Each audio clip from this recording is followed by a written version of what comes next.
Welcome to the channel study with Giri sisters. तो हमने chapter 15 start किया था, एक्सरसाइज 15.3 का क्वेश्चन नंबर 7 तक हमने यहाँ कंप्लीट कर लिया था लास्ट वीडियो में। और आज मैं क्वेश्चन नंबर 8 से स्टार्ट करने वाली हूँ। ठीक है, तो होपफुली आपको पूरा सोल्यूशन देखना चाहिए, क्योंकि यही एक चैनल है जहाँ पे ईच एंड एवरी क्वेश्चन का सोल्यूशन आपको प्रोवाइड कराया जा रहा है। मैंने काफ़ी वीडियोस देखे हैं यूट्यूब पे जहाँ पे किसी भी एक्सरसाइज के पूरे क्वेश्चन का सोल्यूशन नहीं है, चाहे वो सीबीएसई बोर्ड हो, आईसीएसई बोर्ड हो या किसी तरीके का बोर्ड हो। ईच एंड एवरी क्वेश्चन का सोल्यूशन कहीं भी नहीं मिलता है। तो अगर हम आपके लिए इतना सारा मेहनत कर रहे हैं कि आपको एक एक क्वेश्चन प्रोवाइड कराया जस्ट लाइक अ ट्यूशन, तो प्लीज़ आपका भी एक फर्ज बनता है कि आप जितना हो सके इसे शेयर कीजिए और सब्सक्राइब जरूर कर लीजिए ताकि सारे नोटिफिकेशंस आपको मिलते रहें। Okay, then let's start with the question number 8। Okay, तो यदि यहाँ पे दिया हुआ क्वेश्चन में यदि एक रोम्बस की परिसीमा 20 सेंटीमीटर एवं विकर्ण की लंबाई 6 सेंटीमीटर हो तो रोम्बस का क्षेत्रफल ज्ञात करना है। मतलब पेरीमीटर हमारा दिया हुआ है एंड क्या है, विकर्ण दिया हुआ है, that is diagonal is given. Then diagonal भी दिया हुआ है एंड हमारे पास पेरीमीटर दिया हुआ है, तो हमें करना क्या है, एरिया फाइंड करना है रोम्बस का। बहुत इजी तरीके से हो जाएगा। चलो इसे बनाते हैं। Okay, it is given perimeter of rhombus. Perimeter of rhombus is 20 centimeter and diagonal is also given, and diagonal equals 6 centimetre. If perimeter is given, और हम लोग को पता है कि पेरीमीटर है दिया हुआ है, तो किसी भी रोम्बस का सारी जो साइड्स होते हैं वो इक्वल होते हैं। इसका मतलब सारे साइड को मिलाकर 20 आ रहा है, तो किसी एक साइड को निकालने के लिए हम क्या करेंगे, साइड्स कितने हैं इसमें, 4 है, 4 से डिवाइड कर देंगे, दैट इज एक साइड का कितना लेंथ है, 5 सेंटीमीटर। यहाँ से हम फाइंड कर सकते हैं। तो चलो साइड ऑफ लेंथ निकालते हैं। Side of rhombus because all sides are equal, that is 20 divided 5 is 4 sorry 20 divided is 4 sides hai, then 5 centimeter is the each side. Length of each side is 5 centimeter. Now we have to find the area of the triangle, and let us suppose ABCD is the rhombus. यहाँ पे मैं एक ABCD rhombus बनाती हूँ, थोड़ा इस तरीके से बनाऊं कि ठीक है। ABCD एक rhombus अगर हम बनाते हैं तो यहाँ क्या क्या दिया हुआ है, साइड हमें पता है कितना, 5 सेंटीमीटर। मान लो ये भी 5 सेंटीमीटर है, ये भी 5 होगा, ये भी 5 एंड ये भी 5, सभी तरह से 5 है। And diagonal is given, that is 6 centimetre. ठीक है, तो 6 सेंटीमीटर दिया हुआ है। मान लेते हैं कि ये डायगोनल 6 सेंटीमीटर है। सपोज कर लेते हैं कि ये जो डायगोनल है ये 6 सेंटीमीटर का गिवन है और ये 5 सेंटीमीटर है। ठीक है, अब यहाँ पे 6 एंड 5 दिया हुआ है, तो हमें क्या करना होगा, ये भी 5 है, ये 5 है, ये 6 है। ठीक है, तो हमें पता है अगर एक डायगोनल की प्रॉपर्टी होती है कि डायगोनल्स ऑफ रोम्बस की प्रॉपर्टी होती है कि diagonals of rhombus cuts each other at 90 degree angle. मतलब कि ये लोग क्या समकोण पे एक दूसरे को काटते हैं, समकोण पे समद्विभाजित करते हैं। इसका मतलब यहाँ पे 90 डिग्री का एंगल बन रहा है, और जब यहाँ 90 बन रहा है तो जस्ट इसके अपोजिट वाला एंगल को हम क्या कहते हैं, अपोजिट वाले साइड को सबसे लॉन्ग साइड होता है, दैट इज इसे हम क्या कहते हैं, हाइपोटेनस या कर्ण। इसको क्या कहते हैं, हाइपोटेनस या कर्ण कहा जाता है। ठीक है, तो कर्ण की लंबाई यहाँ पे 5 सेंटीमीटर दी हुई है, 5 सेंटीमीटर। और ये जो साइड है, ठीक है, ये साइड हमारे पास है 3। ठीक है, ये साइड हमारे पास कितना है, 3 सेंटीमीटर, क्योंकि अगर ये टोटल 6 है और इसको समद्विभाजित कर रहा है, मैं फिगर को और अच्छे से बना दूं जिससे आप लोगों को क्लियर हो जाए। अगर इस तरीके से है, ठीक है, ये 6 सेंटीमीटर गिवन है, 6 सेंटीमीटर, और यहाँ से कट कर रहा है, तो ये जो पार्ट हो गया ये कितना हो गया, 3 सेंटीमीटर, और ये हमारे पास 5 सेंटीमीटर पहले से है। तो हमें क्या निकालना है, ये निकालना है। ठीक है, इससे अगर हम O ले लेते हैं, यहाँ A और यहाँ B ले लेते हैं, तो हमें क्या निकालना है, हमें निकालना है OB। तो बस OB अगर हम निकाल लेंगे तो दूसरा डायगोनल भी पता चल जाएगा। तो चलो OB फाइंड करते हैं। ठीक है, हेयर फ्रॉम फिगर, ठीक है, ठीक है, फिगर से हमें ये मिलता है कि हमें निकालना क्या है, AC है हमारा कितना, AC है 6 सेंटीमीटर, AC टोटल 6 सेंटीमीटर है, दैट इज AO हमारा कितना हो जाएगा, ये part AO 6 divided 2, that is 3 centimeter. And also we have AB equals 5 centimeter. Now we have to find OB, this OB हमें फाइंड करना है. एंड OB इक्वल्स, इसे हम कैसे निकालेंगे? हमें पता है कि जब भी समकोण त्रिभुज होता है और किसी उसका साइड निकालना होता है तो हम कौन सा फॉर्मूला यूज करते हैं? पाइथागोरस फॉर्मूला या पाइथागोरस थ्योरम. तो पाइथागोरस थ्योरम से हम OB फाइंड कर लेंगे. सबसे लंबी भुजा कर्ण कहलाती है, कर्ण का square that is hypotenuse square minus जो दूसरी भुजा है OA स्क्वायर, है ना. तो यहाँ पे AB कितना है? 5 का स्क्वायर एंड OA कितना है? 3 का स्क्वायर. दैट इज कितना आ जाएगा? 25 माइनस 9. 25 माइनस 9 कितना हो जाता है? 16 centimetre. Root under 16 that is 4 centimetre. तो OB का वैल्यू आ गया 4 सेंटीमीटर. जब OB आ गया तो हम क्या ये पूरा निकाल सकते हैं, डबल कर सकते हैं. BD that is diagonal BD, ठीक है. विकर्ण BD इज इक्वल टू कितना हो जाएगा? 4 मल्टीप्लाई 2 दैट इज 8 सेंटीमीटर. ठीक है, 8 सेंटीमीटर डायगोनल आ गया. दूसरा डायगोनल भी हमें मिल गया, पहला डायगोनल तो हमारे पास था ही. तो अब हमें पता है कि एरिया ऑफ रोम्बस का फॉर्मूला क्या होता है? एरिया ऑफ रोम्बस, बहुत ही इजी है ये. रोम्बस हमें पता है एरिया ऑफ रोम्बस का फॉर्मूला होता है half into multiplication of diagonals, half into AC multiply BD. AC का वैल्यू मतलब पहला डायगोनल तो हमें पहले से ही पता था. पहला विकर्ण कितना है? AC है दैट इज 6 सेंटीमीटर. और दूसरा विकर्ण हमने ला दिया कितना? 8 सेंटीमीटर. तो 8. अब सबको मल्टीप्लाई कर देते हैं. 2 से इसको कट करते हैं. 2 4 जा 8 एंड 4 6 जा 24.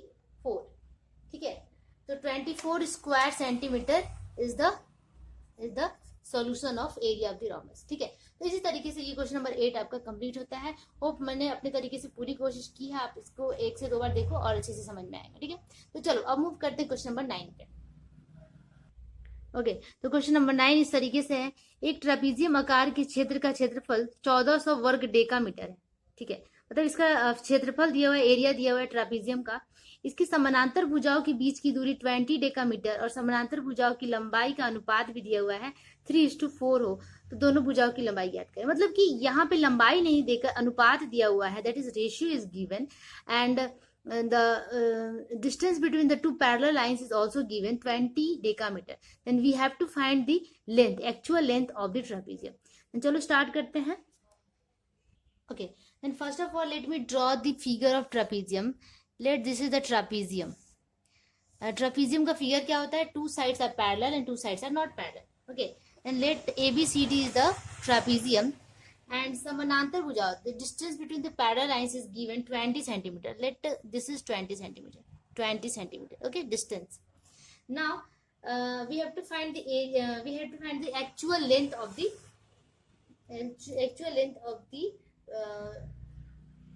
trapezium. यहाँ पे एक और चीज दिया हुआ है कि समानांतर भुजाओं की लंबाई का अनुपात. मतलब यहाँ पे समानांतर भुजाएं कौन सी है? AB and DC. AB and DC की लंबाई का अनुपात, यानी कि AB is to DC is given 3:4. ऐसा ही है, या DC is to AB जो भी आप कह सकते हैं, 3:4. ठीक है, तो यहाँ पे मैंने लंबाई वाली भुजा AB ले लिया है. तो मैं क्या करती हूँ कि DC is to AB लिखती हूँ, क्योंकि DC छोटा है. DC is to AB क्या दिया हुआ है? 3:4. क्योंकि जो छोटा है, DC छोटा मैंने बनाया है, इसलिए मैं छोटा वाले को इधर रखा है और बड़े वाले को इधर रखा है. कोई दिक्कत नहीं है उससे. So DC is to AB 3:4 is given. Then we have to find the actual length of these parallel sides. Only parallel sides पूछ रहा है, ये नहीं पूछ रहा है. Non parallel sides नहीं पूछ रहा है. ठीक है, okay. Then area मतलब कि क्षेत्रफल. Area of trapezium. Trapezium का क्षेत्रफल equals 1400, I think 1400 square metre. इतना एरिया दिया हुआ है. And distance between the parallel lines. Distance between the parallel lines equals 20 metre. 20 metre, अच्छा सॉरी डेसीमीटर में है ये, यहाँ पे DM कर दो. डेसीमीटर. ठीक है, तो ये डेसीमीटर में है. अब यहाँ पे ले लेते हैं कि लेट DC इक्वल्स. अब DC को मान लेते हैं 3x एंड AB इक्वल्स, क्योंकि ratio is given, and AB को मान लेते हैं 4x. देखो, क्योंकि रेशियो दिया हुआ था, रेशियो इक्वल्स क्या लिख सकते हैं? DC is to AB 3:4 है ना.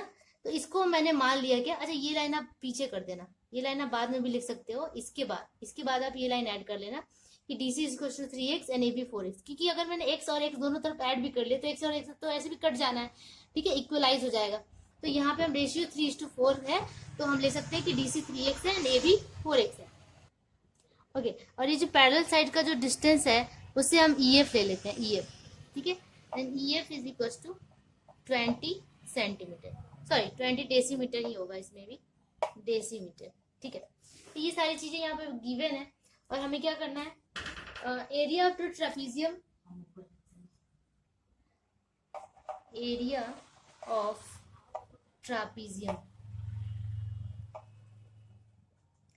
1400, ठीक है, that is area of trapezium का फॉर्मूला में पता है, होता है क्या, हाफ इंटू पैरेलल साइड्स को जोड़ देते हैं, ठीक है, sum of parallel sides that is AB plus DC, ठीक है, मल्टीप्लाई दी हाइट, हाइट मतलब कि EF, ओके, बस सबको पुट कर देना है 1/2। AB हमारे पास है कितना, AB हमने ले लिया है 4x एंड DC ले लिया है 3x, ठीक है, मल्टीप्लाई EF कितना है हमारा 1400, ठीक है। अब ये 2 से इसको कट कर देंगे तो ये 10 आ जाएगा। अच्छा, ये डायरेक्ट मैं यहाँ पे 4x प्लस 3x कितना हो जाता है, ये 7x, ठीक है, और ये 2 से ये कट गया तो ये 10।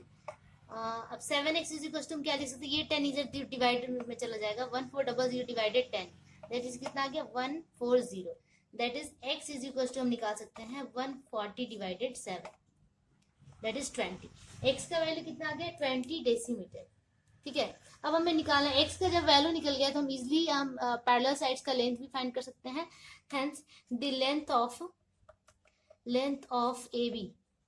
AB को हमने कितना माना था 3x, है ना, AB को हमने 4x माना था, AB को हमने 4x लिया था, तो 4 multiply x 20 that is 80 decimetre, and length of DC second parallel side, okay, that is 3x, 3 multiply 20 that is 60 decimetre, ठीक है। तो this is the required answer of question number 9, ठीक है। लेंथ ऑफ पैरेलल साइड्स पूछा था तो हमने वो इसका आंसर निकाल दिया, ठीक है। अब मूव करते हैं क्वेश्चन नंबर 10 पे। ओके, क्वेश्चन नंबर 10 देखिए, 8 सेंटीमीटर भुजा वाले एक समषष्टभुज क्षेत्र का क्षेत्रफल ज्ञात करें। समषष्टभुज, समषष्टभुज का मतलब होता है रेगुलर हेक्सागोन। रेगुलर का मतलब होता है कि सारे साइड्स एक दूसरे के साथ इक्वल है, एंड हेक्सागोन का मतलब होता है, षष्ठ का मतलब होता है कि 6 भुजा है उसकी, 6 भुजा वाले एक समषष्ट, मतलब कि 6 बराबर भुजा वाले किसी क्षेत्र का हमें क्षेत्रफल ज्ञात करना है, ठीक है।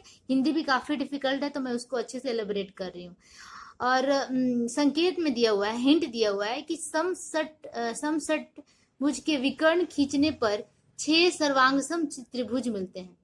मतलब कि अगर इसके विकर्णों को हमने खींच दिया, डायगोनल्स को हमने ड्रॉ कर दिया, तो हमें सर्वांगसम त्रिभुज मिलते हैं। दैट मीन्स सर्वांगसम का मतलब होता है कि सभी अंगों से समान, दैट इज एक हमें क्या मिल जाएगा, इक्विलैटरल ट्रायंगल, ठीक है, समबाहु त्रिभुज मिल जाएगा। तो जब समबाहु त्रिभुज मिल जाएगा तो उसके क्षेत्रफल के फॉर्मूले से हम क्या करेंगे कि इस समषट भुजा क्षेत्र का क्षेत्रफल भी ज्ञात कर लेंगे, दैट इज रेगुलर हेक्सागोन का भी एरिया फाइंड कर लेंगे। तो चलो इसे हम फाइंड करते हैं। Firstly, I'm going to draw the regular hexagon. Okay, regular hexagon मतलब कि इसमें 6 भुजाएं होनी चाहिए, 6 sides, 1 2 1 2 3, now it is 4,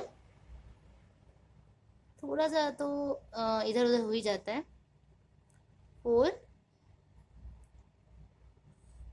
1 2 3 4 5 6, this is 1 2 3 4 5 6। हाँ, तो ये हो गया हेक्सागोन, और ये रेगुलर भी है, मैंने अपने तरीके से रेगुलर बनाने की कोशिश की है, दैट इज सारे जो लेंथ है मैंने इक्वल बनाने की कोशिश की है, ठीक है। और ये सारे साइड्स, ईच का साइड का वैल्यू कितना है 8 सेंटीमीटर, 8 8 8 8 8, सबका 8 8 8 सेंटीमीटर है। और जब हमने डायगोनल खींचा, let me draw the diagonal, this diagonal हमेशा अपोजिट वर्टेक्स को मिला दिया जाता है, ठीक है।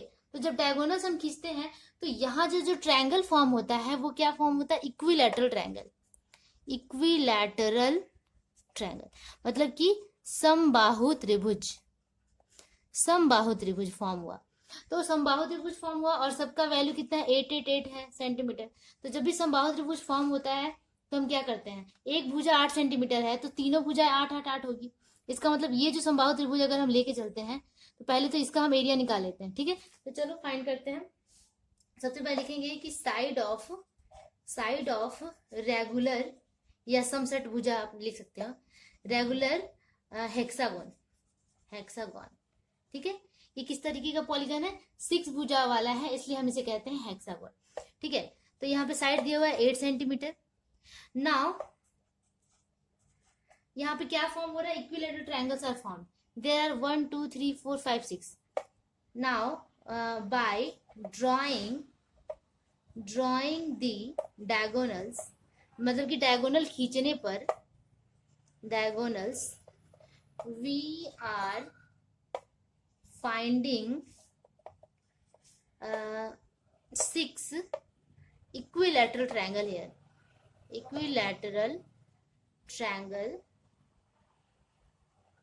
here. Now area of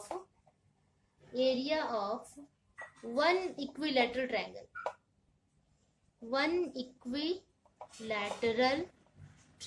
equals, हमें पता है कि एरिया ऑफ इक्विलैटरल ट्रायंगल कितना होता है, √3/4 इंटू भुजा का स्क्वायर या फिर साइड का स्क्वायर। यहाँ पे साइड कितना है, 8 सेंटीमीटर है, तो 8 का स्क्वायर कर देंगे, दैट इज कितना आ गया, √3/4 मल्टीप्लाई 64, ठीक है। इसको कट कर देंगे तो 8 8 जा, दैट इज कितना आ गया, 8√3 क्या आ गया हमारा, स्क्वायर सेंटीमीटर आ गया area of equilateral triangle. Now we have to find the area of this whole figure, that is hexagon, then area of hexagon equals 6 multiplied by 8√3, because area of one equilateral triangle, ठीक है, और यहाँ पे 6 equilateral triangle से मिलके एक hexagon बनता है, इसीलिए हमने इसको 6 से मल्टीप्लाई कर दिया। सॉरी, यहाँ पे मैंने कैलकुलेशन गलती किया है, यहाँ पे एक्चुअली 16 आएगा, 4 से 64 को कट करेंगे तो 16 होगा, दैट इज 16√3 आ गया, सॉरी। तो यहाँ पे 16√3 को हमने क्या करना है, 6 से मल्टीप्लाई कर देना है, तो बस 6 से मल्टीप्लाई करते हैं, दैट इज 16 6 96√3 क्या आ जाएगा, square centimetre is the answer of area of hexagon, ठीक है। तो एरिया ऑफ हेक्सागोन इस तरीके से निकालना है। तो हमारा ये क्वेश्चन नंबर 10 कंप्लीट हो गया है। नेक्स्ट की वीडियो में मैं और भी नेक्स्ट क्वेश्चंस लाऊंगी, दैट इज 11 12 आगे फर्दर मूव करेंगे। तब तक के लिए आप इतना प्रैक्टिस कीजिए, और जहां पे भी कुछ भी दिक्कत हो, सही नहीं लगे या फिर कंफ्यूजन हो, तो आप हमें कमेंट में बता सकते हैं, ठीक है।